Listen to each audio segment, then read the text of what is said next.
So guys, may nakita akong banat. Ay, banat para kay crush at tampo ay banat na tampo para kay crush. Oh God, let's go.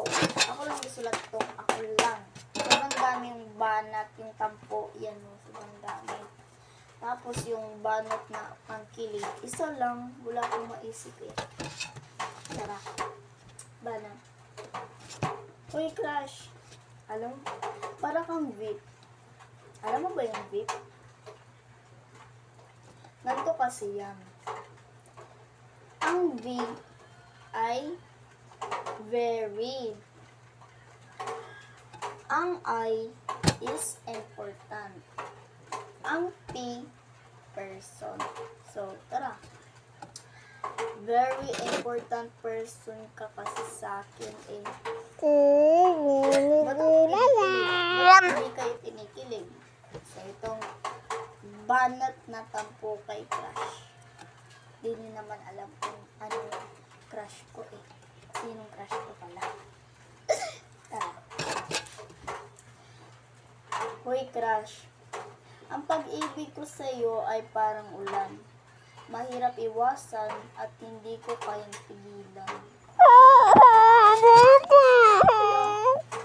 Ito na naman, itong isa. Yung mismo na siya pero hanggang tingin ka lang sa pictures niya. Dahil napakalayo niya sa'yo. Sobrang layo.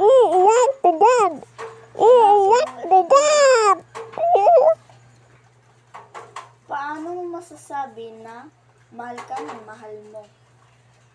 Kung bawat pagtalikod mo, iba ang kasama niya. Iba yung sinusuyo niya, iba yung gusto niya. Makakasigurado ka ba na ikaw yung mahal niya? Siguro oo. Kasi nangako siya sa'yo eh. Pero gusto ko lang iparating sa'yo na hindi lahat ng pangako totoo. Dahil nakatira tayo sa mundong mapaglaro.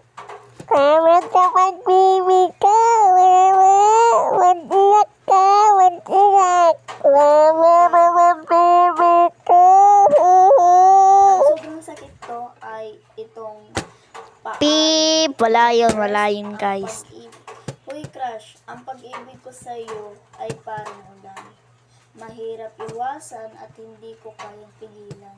Masakit to. At ito, sobrang laki to. Pero itong isa, yung mismo na siya, pero hanggang tingin ka lang sa mga pictures niya. Dahil, ito lang, hindi ko gusto. Pero, may ganun sa baka totoo yun, Char. Bye-bye.